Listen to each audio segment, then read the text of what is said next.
Pada pukul 14.45 waktu setempat, tanggal 27 Juni 2025, sebuah pesawat tempur MiG-19 milik Angkatan Udara Ukraina yang berasal dari Brigade Penerbangan Taktis ke-40 sedang berada di tengah misi yang sangat terukur. Pesawat itu telah mengudara selama beberapa waktu, melaju stabil di jalur penerbangan menuju sebuah fasilitas produksi pesawat nirawak milik Rusia. Hingga saat itu, semua sistem berjalan relatif normal. Cuaca di jalur penerbangan cukup bersahabat, jarak pandang baik, dan komunikasi dengan pusat kendali tidak menunjukkan adanya gangguan yang berarti. Namun, ketenangan itu tidak berlangsung lama.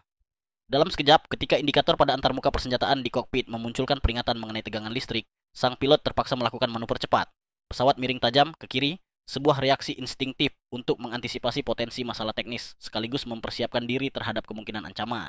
Peringatan itu muncul di tengah penerbangan menuju fasilitas yang menjadi target misi, sebuah pabrik yang dikenal memproduksi pesawat nirawak untuk keperluan militer.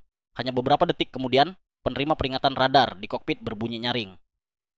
Sinyal itu jelas menandakan bahwa sistem radar S-300 telah mengunci posisi pesawat dari jarak sekitar 95 km. Dengan cepat, pilot mengambil keputusan untuk menurunkan ketinggian hingga hanya sekitar 500 kaki dari permukaan tanah. Ia memanfaatkan kontur medan di bawahnya, seperti lembah, bukit, dan pepohonan, untuk meminimalkan kemungkinan terdeteksi. Sementara itu, sistem persenjataan di pesawat mulai menjalani proses persiapan yang rumit. Setiap tahap harus dilakukan secara berurutan dan tepat waktu. Persiapan tersebut melibatkan 4 bom GBU-39 yang dibawa oleh pesawat. Masing-masing bom memerlukan penguncian GPS yang akurat, kalibrasi sistem navigasi inersia untuk memastikan jalur penerbangan presisi, dan verifikasi komunikasi dengan antarmuka improvisasi yang telah dipasang khusus untuk misi ini.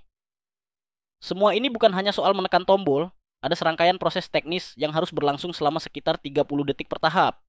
2 menit pun berlalu sejak radar musuh pertama kali terdeteksi. Pada pukul 14.48, keempat bom akhirnya menunjukkan status siap di layar kokpit, ditandai dengan indikator berwarna hijau yang berarti semua sistem pemandu aktif dan terhubung. Tablet yang dipasang di kokpit menampilkan koordinat target sebuah fasilitas produksi pesawat nirawak yang berada sekitar 350 km di dalam wilayah yang saat ini dikuasai pihak lawan. Fasilitas itu memiliki kapasitas produksi hingga 40 unit Shahed 136 setiap minggu, menjadikannya salah satu titik strategis yang berpengaruh besar terhadap jalannya operasi di lapangan. Namun, misi ini bukan tanpa tantangan. Informasi intelijen yang diterima sebelumnya mengungkapkan bahwa fasilitas tersebut dilindungi oleh sebuah sistem perang elektronik Kusuka 4 yang mampu memancarkan gangguan sinyal GPS dengan daya 500 watt. Gangguan ini dapat membuat sistem pemandu bom berbasis GPS menjadi tidak akurat, sehingga memaksa pilot dan teknisi untuk mengandalkan kombinasi pemandu inersia dan teknik navigasi manual. Sang pilot memeriksa indikator bahan bakar di kokpit. Jarak ke titik pelepasan senjata tinggal 21 km lagi. Ia sadar bahwa setelah bom-bom tersebut dilepaskan, waktu yang dimilikinya di wilayah udara lawan sangat terbatas. Hanya sekitar 18 menit sebelum kondisi bahan bakar bingo memaksanya berbalik arah menuju pangkalan. Kondisi ini menuntut ketepatan waktu dan pengambilan keputusan yang cepat karena sedikit saja keterlambatan dapat membahayakan keselamatan dan keberhasilan misi. Sementara itu, radar S-300 yang sebelumnya mendeteksi pesawat mulai meningkatkan intensitas pemindaian. Ancaman semakin bertambah ketika sistem SA-15 dari arah tenggara juga mulai memantau. Dalam 6 menit mendatang, sang pilot harus naik ke ketinggian 15.000 kaki untuk melakukan pelepasan bom sesuai prosedur. Ketinggian ini memang memberikan jarak luncur optimal bagi bom GBU-39, mencapai hingga 110 km, tetapi juga membuat pesawat lebih mudah terlihat oleh berbagai sistem pertahanan udara yang tersebar di wilayah tersebut. GBU-39 mengandalkan sistem pemandu yang sensitif. Saat melewati fase pendakian menuju ketinggian pelepasan, sistem itu harus tetap bekerja secara optimal meski adanya potensi gangguan elektromagnetik dari perangkat pengacau lawan. Gangguan ini, jika cukup kuat, dapat mempengaruhi sebagian besar perangkat elektronik, bahkan yang digunakan untuk keperluan komersial sekalipun. Di tengah ketegangan itu, terjadi lonjakan tegangan hingga 31 volt selama 3 detik. Untungnya, pengatur daya di pesawat segera mendeteksi dan menstabilkan arus. Namun, masalah lain muncul. Dudukan bom menarik arus hingga 32 ampere, padahal rangkaian listrik aslinya dirancang hanya untuk 20 ampere. Hal ini menjadi tantangan tersendiri bagi tim teknisi lapangan Ukraina, yang sejak awal harus mengakali perbedaan standar kelistrikan era Soviet dengan perangkat modern buatan Barat. Menyadari waktu semakin sempit, sang pilot mendorong tuas kendali tenaga ke depan. Dua mesin RD-33 di pesawat merespons dengan daya dorong masing-masing 18.300 pon, membuat pesawat mempercepat laju, memasuki wilayah yang dikategorikan sebagai area risiko tinggi. Pada pukul 14.51, semua indikator ancaman di kokpit menyala hampir bersamaan. Radar S-400 di metatopel terdeteksi aktif, sistem SA-15 bergerak cepat memposisikan diri, dan sinyal awal gangguan GPS dari perangkat Kusuka mulai mempengaruhi beberapa instrumen navigasi. Sang pilot kini benar-benar berada di fase paling krusial dari misinya. Ia tahu bahwa dalam waktu 19 menit ke depan, ia akan mengetahui apakah 4 bom presisi yang telah dipasangkan dengan sistem modifikasi di pesawat era Soviet ini sanggup menembus jaringan pertahanan udara paling kompleks di luar wilayah Moskow. Semua yang ia latih selama ini, semua koordinasi dengan tim teknis dan intelijen, berpuncak pada momen ini. Keputusan, ketepatan waktu, dan keberanian. Semuanya kini diuji di tengah udara yang syarat dengan risiko. Sang pilot tetap fokus pada jalur penerbangan, memantau indikator bahan bakar, memperhitungkan arah angin, ketinggian, serta sinyal navigasi yang terus berfluktuasi. Setiap detik terasa panjang, setiap manuver harus presisi. Misi ini bukan hanya soal mencapai target, tetapi juga soal kembali dengan selamat, membawa data dan hasil yang bisa mempengaruhi jalannya operasi selanjutnya. Pada pukul 15.15 waktu setempat, pesawat tempur MiG-29 yang dikendalikan oleh pilot Ukraina itu memiringkan badan pesawatnya dengan perhitungan yang nyaris sempurna. Ia memasuki sebuah jalur udara sempit, panjangnya hanya sekitar 8 km, yang terletak tepat di antara dua zona cakupan radar S-300 yang saling tumpang tindih. Jalur ini bukan sekadar kebetulan ada, jalur ini adalah hasil dari analisis intelijen yang panjang, yang menggabungkan data citra satelit, peta topografi digital, dan laporan pengintaian udara. Koridor ini menjadi satu-satunya rute aman untuk melewati lapisan pertahanan berlapis yang telah dibangun dengan hati-hati oleh pihak lawan. Rute yang telah direncanakan oleh intelijen Ukraina ini memaksa sang pilot untuk terbang menembus celah di antara dua jajaran pegunungan yang menjulang, memanfaatkan kontur tanah sebagai perisai alami. Selama 7 menit ke depan, ia harus menjaga lintasan penerbangan tetap stabil dan akurat, selalu berada di bawah garis pandang radar lawan. Terlalu tinggi sedikit saja, radar pertahanan akan segera mendeteksi. Terlalu rendah, risiko menabrak medan atau infrastruktur yang tak terduga menjadi sangat besar. Dalam misi ini, margin kesalahan hampir tidak ada. Menggunakan topografi sebagai perlindungan adalah teknik klasik dalam penerbangan militer, dikenal sebagai terrain masking, di mana pesawat menyelinap di balik pegunungan, lembah, atau bukit untuk menghindari deteksi radar. Namun, teknik ini memerlukan keterampilan luar biasa. Di jalur ini, satu kesalahan navigasi sekecil apapun dapat berarti bencana. Melenceng 2 km ke arah barat akan membuat radar S-300 bagian barat segera menguncinya. Sebaliknya, menyimpang 3 km ke arah timur berarti memasuki rute patroli SA-15, sebuah risiko yang bisa mengakhiri misi secara instan. Keberadaan lorong udara ini bukanlah karena kelemahan teknologi lawan, tetapi karena batasan fisika itu sendiri.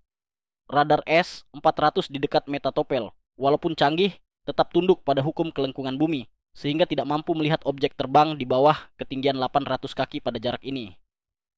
Radar S-300 di wilayah tersebut dirancang untuk melawan ancaman dari ketinggian menengah hingga tinggi, menciptakan zona mati pada ketinggian sangat rendah. Namun, celah ini begitu sempit dan presisi yang diperlukan begitu tinggi sehingga hanya pilot yang benar-benar terlatih dalam penerbangan profil rendah yang bisa melewatinya tanpa terdeteksi. Pada pukul 15:18 detik, sistem penerima peringatan radar di kokpit menampilkan sinyal baru. Ada pergerakan yang tidak biasa, sebuah unit SA-15 bergerak yang sebelumnya sedang berpatroli kini tiba-tiba berhenti. Perubahan ini mengindikasikan kemungkinan bahwa operator mereka mulai menyadari adanya celah atau aktivitas yang tidak biasa di wilayah cakupan radar mereka. Mereka segera mengaktifkan radar pencari 9S-36, sebuah sistem deteksi yang lebih fokus dan presisi, untuk meneliti area di mana MiG-29 sedang melintas. Mereka berusaha memanfaatkan kelemahan sekecil apapun dalam jalur penerbangan sang pilot. Menanggapi sinyal tersebut, sang pilot segera menurunkan ketinggian lagi, hingga hanya sekitar 400 kaki di atas dasar sungai kering yang terbentang di bawahnya. Sungai ini mungkin sudah lama tidak dialiri air, tetapi tetap menjadi jalur alami yang sempurna untuk menyembunyikan pesawat dari radar. Namun, ketinggian rendah membawa risiko lain. Di depan, terbentang jaringan kabel listrik yang sama sekali tidak muncul dalam foto intelijen atau peta misi. Dalam sepersekian detik, ia harus melakukan manuver menghindar yang presisi untuk melewatinya dengan aman. Kecepatan tinggi, ketinggian rendah, dan rintangan mendadak adalah kombinasi yang memerlukan refleks terbaik seorang pilot tempur. Pada pukul 15.22, tiba saatnya untuk mendaki. Sang pilot menarik kendali dengan beban gravitasi 4G, membawa pesawat naik menuju ketinggian 15.000 kaki. Manuver ini adalah bagian krusial dari prosedur serangan karena bom GBU-39 memerlukan ketinggian pelepasan tertentu untuk mencapai jarak luncur maksimal hingga 110 km. Namun, kenaikan ketinggian ini juga membuat pesawatnya terekspos ke jaringan radar lawan. Segera, setelah ia mulai mendaki, layar peringatan di kokpit menyala penuh dengan sinyal ancaman. Berbagai radar kendali tembakan mulai mengunci posisinya, termasuk radar Tombstone dari sistem S-400 yang terkenal mematikan. Radar S-400 itu memancarkan daya sebesar 350 watt, cukup kuat untuk menembus perlindungan elektronik yang dibawa MiG-29. Energi elektromagnetik yang diarahkan ke pesawat dapat mengganggu sensor, komunikasi, dan bahkan memanaskan beberapa komponen internal. Dalam kondisi ini, waktu menjadi faktor penentu. Sang pilot memiliki tepat 90 detik untuk mencapai titik pelepasan sebelum memasuki zona tembak efektif S-400, di mana rudal 48N6E dapat menghantam sasarannya hanya 24 detik setelah peluncuran. Namun, strategi yang disusun oleh pihak Ukraina telah memperhitungkan skenario ini. Sekitar 45 menit sebelumnya, sebuah pesawat Su-24 Ukraina telah meluncurkan serangan rudal ke fasilitas radar dekat Tomak, memaksa radar-radar tersebut berhenti beroperasi untuk sementara. Selain itu, unit perang elektronik Ukraina menyiarkan sinyal radar palsu, meniru serangan besar yang datang dari arah barat laut. Sinyal ini bertindak sebagai umpan, memaksa pertahanan lawan memusatkan perhatian ke arah yang salah. Taktik ini membuka celah bagi MiG-39 untuk mendekati target dari arah yang tidak terduga. Semua langkah ini, dari serangan awal pengacauan elektronik hingga pilihan jalur terbang, dirancang hanya untuk menciptakan jendela waktu 90 detik yang sangat berharga ini. Ketika MiG-29 mencapai ketinggian pelepasan, indikator di kokpit menunjukkan bahwa bahan bakar yang tersisa hanya cukup untuk penerbangan kembali selama 12 menit. Tidak ada ruang untuk kesalahan atau keterlambatan. Keempat, bom GBU-39 yang dibawanya telah menjalani pemeriksaan sistem terakhir. Penerima GPS di bom-bom tersebut kini terkunci pada 5 satelit, memberikan akurasi posisi hingga 3 meter. Koordinat target telah dikunci dan dimuat ke dalam sistem pemandu. Pilot menatap layar taktis untuk terakhir kalinya, memastikan semua variabel berada dalam posisi optimal. Unit SA-15 terdekat berada 41 km di barat daya, masih di luar jangkauan, tetapi cukup dekat untuk menjadi ancaman jika ia berlama-lama. Sinyal dari radar S-400 menunjukkan bahwa sistem mereka bersiap menembakkan rudal, namun perhitungan fisika memastikan bahwa rudal tersebut baru akan mencapai posisinya sekitar 30 detik setelah senjata dilepaskan. Di dekat target, kendaraan perang elektronik Kushuka 4 telah memancarkan gangguan GPS selama 10 menit terakhir, memenuhi frekuensi L1 dan L2 dengan kebisingan berdaya 500 watt. Gangguan ini dirancang untuk membutakan semua sistem navigasi berbasis satelit, tetapi sistem pemandu GBU-39 telah dirancang untuk tetap berfungsi meskipun berada di tengah lingkungan elektromagnetik yang kacau. Dalam 60 detik berikutnya, sang pilot akan mengetahui apakah para insinyur Amerika benar-benar berhasil merancang GBU-39 untuk bekerja di salah satu lingkungan peperangan elektronik paling berat di dunia. Dan di balik semua ini, ada satu tujuan yang jauh lebih besar, mencegah gelombang serangan berikutnya dari pesawat nirawak yang mengancam kehidupan warga sipil Ukraina. Muatan 37 kg bahan peledak bersama sistem elektronik pemandu presisi kini bersiap menembus badai. Sinyal tak terlihat yang membentang di hadapannya. Pada pukul 15.28 waktu setempat, pilot yang mengoperasikan pesawat tempur itu memulai misi pelepasan senjata pertamanya dalam rangkaian serangan yang telah direncanakan dengan sangat cermat. Senjata yang digunakan adalah GBU-39, sebuah bom berpemandu presisi buatan Amerika Serikat yang dikenal memiliki kemampuan manuver tinggi serta sistem navigasi ganda untuk mengatasi gangguan elektronik. Pesawat sedikit berguncang ke arah atas ketika beban seberat 250 pon dilepaskan dari tiang gantung di sayap kanan.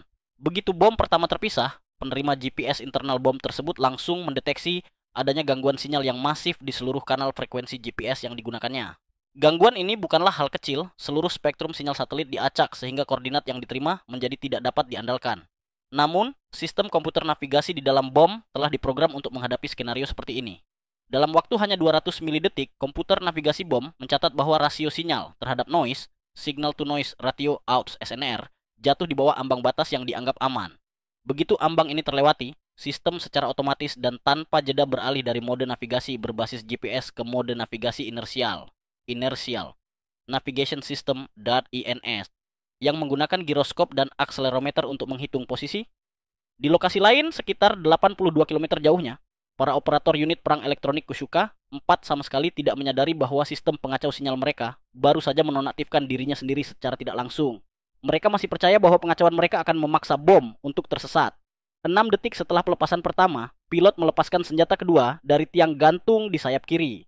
Selanjutnya, ia menjatuhkan senjata ketiga dari titik gantung pusat di bawah badan pesawat dan disusul oleh senjata keempat. Setiap bom ini membuka sayap lipatnya tepat 2,7 detik setelah terlepas. Perubahan konfigurasi ini mengubah bom dari lintasan balistik murni menjadi glide bomb dengan rasio gaya angkat terhadap hambatan LD ratio sebesar 20:1. Dengan rasio ini, bom dapat meluncur sangat jauh dengan kehilangan ketinggian yang minimal. Komputer di pesawat tempur menghitung jalur optimal bagi setiap bom untuk menyerang target dari berbagai sudut yang berbeda.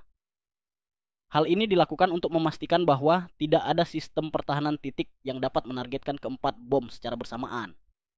Masing-masing bom direncanakan untuk meluncur sejauh 89 km melintasi wilayah udara yang sedang disengketakan. Waktu kedatangan diatur dengan selisih 30 detik antara satu bom dengan bom berikutnya, sehingga efek kehancuran akan maksimal melalui ledakan beruntun.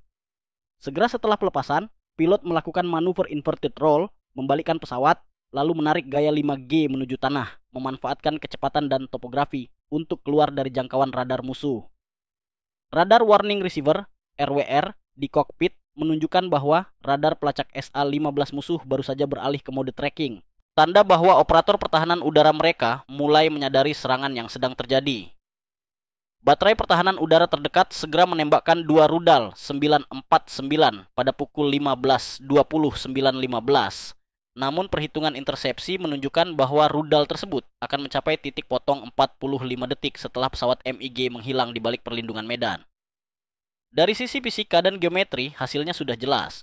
Rudal akan kehilangan target karena pesawat menghilang di balik horizon sebelum jarak bisa diperkecil. Sementara itu, GBU-39 terus terbang sesuai rencana programnya dengan kecepatan 180 meter per detik.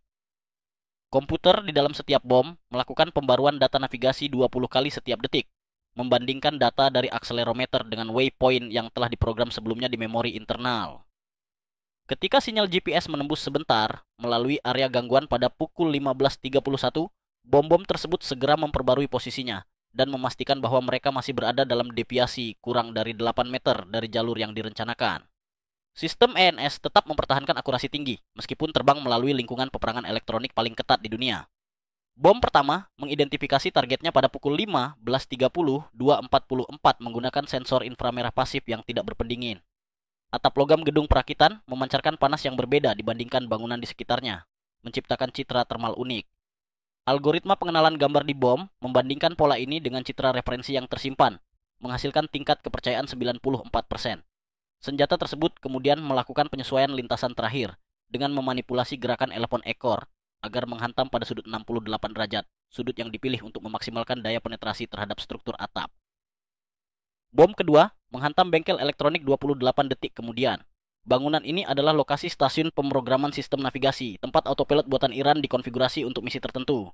Tanpa fasilitas ini, drone yang sudah dirakit hanya akan menjadi model pesawat mahal tanpa kemampuan serangan presisi. Bom menembus atap yang diperkuat dan meledak di tengah ruangan yang penuh papan sirkuit, laptop, dan perangkat pemrograman. Gelombang kejut bertekanan tinggi menghancurkan perangkat elektronik di seluruh fasilitas. Sementara pecahan logam memusnahkan apapun yang tersisa setelah ledakan awal.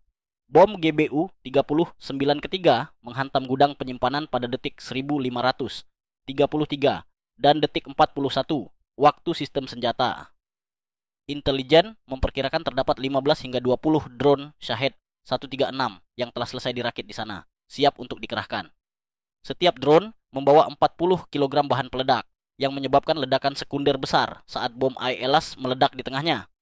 Ledakan gabungan ini bukan hanya menghancurkan gudang, tetapi juga meruntuhkan seluruh rantai logistik yang mendukung operasi drone di wilayah selatan. Persediaan bahan bakar, suku cadang, dan peralatan perawatan senilai jutaan rubel menguap hanya dalam beberapa detik. Bom keempat menggandakan kerusakan pada sisa-sisa target, memastikan tidak ada yang bisa digunakan kembali. Barulah para operator Kasuka 4 menyadari bahwa sistem jamming mereka gagal ketika suara ledakan mengguncang kompleks target.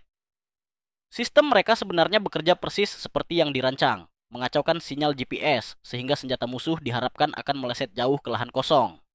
Namun, mereka tidak mengetahui bahwa GBU-39 memang secara khusus dirancang untuk melawan teknologi perang elektronik era Soviet yang mengandalkan pengacauan spektrum penuh. Insinyur Abu Iyas yang telah mempelajari kemampuan Rusia selama puluhan tahun telah memasukkan countermeasure ini ke dalam setiap rangkaian elektronik bom. Kini, pilot misi harus kembali ke pangkalan, tetapi pihak Rusia jelas tidak berniat membiarkannya pulang dengan mudah. Pukul 15.34 waktu setempat, pilot telah menstabilkan penerbangan di ketinggian 400 kaki di atas permukaan tanah. Pada tahap ini, ia masih memiliki 750 kg bahan bakar yang tersisa. Jumlah yang cukup untuk menempuh sisa rute pulang dengan margin cadangan jika semuanya berjalan lancar. Komputer taktis di kokpit menampilkan estimasi jarak menuju wilayah udara Ukraina sejauh 180 km. Dengan perkiraan waktu tempuh 12 menit apabila ia mempertahankan mode penerbangan cruise optimal yang meminimalkan konsumsi bahan bakar sambil menjaga kecepatan aman dari ancaman. Di belakangnya, ledakan sekunder yang dipicu oleh kehancuran fasilitas target masih berlangsung. Awan asap hitam tebal membumbung hingga 3.000 kaki ke udara, dipicu oleh munisi yang meledak berantai dan bahan bakar cadangan yang terbakar hebat. Getaran dari gelombang ledakan masih bisa dirasakan, bahkan dari jarak puluhan kilometer. Sementara itu, penerima peringatan radar SPO-15 di pesawatnya terus memperingatkan adanya beberapa peluncuran rudal dari baterai SA-15 yang berupaya mengejarnya dalam fase egres, keluar dari wilayah musuh. Rudal 9M9 yang diluncurkan mencapai kecepatan Mach 2,8 hanya dalam beberapa detik pertama, kecepatan yang secara teori mampu mengejar pesawat tempur modern. Namun, pilot sudah mengantisipasi langkah ini dan memanfaatkan kecepatan serta profil terbang rendah untuk mengungguli waktu reaksi lawan. Kontur medan di depannya akan menyembunyikan posisinya dari radar sebelum rudal tersebut memasuki jarak efektif 15 km. Di hadapannya, lembah sungai menjadi perisai radar alami. Berdasarkan kalkulasi, topografi ini akan memutus kunci pelacakan radar mereka dalam waktu 45 detik. Saat itu, para komandan pertahanan udara Rusia memutuskan untuk tidak mengerahkan 2 unit jet tempur Su-35 dari pangkalan Bryansk untuk melakukan intercept, sebuah keputusan yang di atas kertas terlihat aman, tetapi justru menjadi bumerang. Waktu tempuh Su-35 menuju posisi MiG-nya adalah 8 menit dan pada saat mereka tiba, MiG akan sudah berada 75 km dari wilayah udara sekutu. Meskipun rudal udara ke udara ER-77 yang dibawa Su-35 memiliki jangkauan luar biasa, mendeteksi target yang terbang hanya 400 kaki di atas permukaan tanah di tengah gangguan klater permukaan adalah tantangan yang melampaui kemampuan radar mereka. Menyadari hal ini, pilot tetap mempertahankan penerbangan rendah dan tidak menaikkan ketinggian, mengetahui bahwa setiap kenaikan altitude akan membuatnya lebih mudah terdeteksi dan dikunci oleh radar. Pukul 15.38, ia melintasi Sungai Malakna, bergerak menuju barat daya ke arah Laut AOF. Garis geografis ini menandai batas dari cakupan efektif radar Rusia, wilayah di mana kontur tanah memberikan perlindungan penuh dari deteksi. Begitu ia melintasi punggungan terakhir, baterai SA-15 kehilangan kunci target sepenuhnya. Rudal yang sudah diluncurkan masuk ke mode self-destruct setelah kehilangan sinyal panduan, meledak di udara tanpa menimbulkan kerusakan. Su-35 yang sempat dikerahkan tetap melanjutkan pengejaran, tetapi cadangan bahan bakar mereka memaksa mereka membatalkan misi sebelum bisa mendekat ke jarak tembak. Analisis intelijen pasca misi kemudian mengungkap fakta penting. GBU-39 yang digunakan mempertahankan akurasi navigasi dalam radius 12 meter, meskipun sepanjang penerbangan menuju target mengalami gangguan GPS intensif. Hal ini menjadi bukti langsung dari klaim Amerika Serikat mengenai kemampuan anti-perang elektronik senjata tersebut. Sementara itu, sistem Pushuka 4 yang dioperasikan pihak lawan bekerja persis seperti yang dijanjikan pabrikannya, menghasilkan gangguan GPS yang kuat, namun tidak mampu mengalahkan senjata yang memang dirancang khusus untuk menghadapi arsitektur peperangan elektronik Rusia. Kombinasi desain canggih dan strategi penerapan yang tepat membuat upaya pertahanan elektronik musuh sia-sia. Misi ini menjadi demonstrasi inovasi militer Ukraina yang berhasil mengubah pesawat tempur berusia 40 tahun menjadi platform serangan presisi modern. Dengan kreativitas luar biasa, mereka memadukan teknologi lama dan baru untuk menghasilkan efek tempur setara sistem generasi terkini, membuktikan bahwa keunggulan tidak selalu datang dari peralatan terbaru, tetapi dari cara menggunakannya secara cerdas. Jika Anda suka video ini, tonton video-video menarik lainnya di kanal kami. Terima kasih sudah menonton dan sampai jumpa di video berikutnya.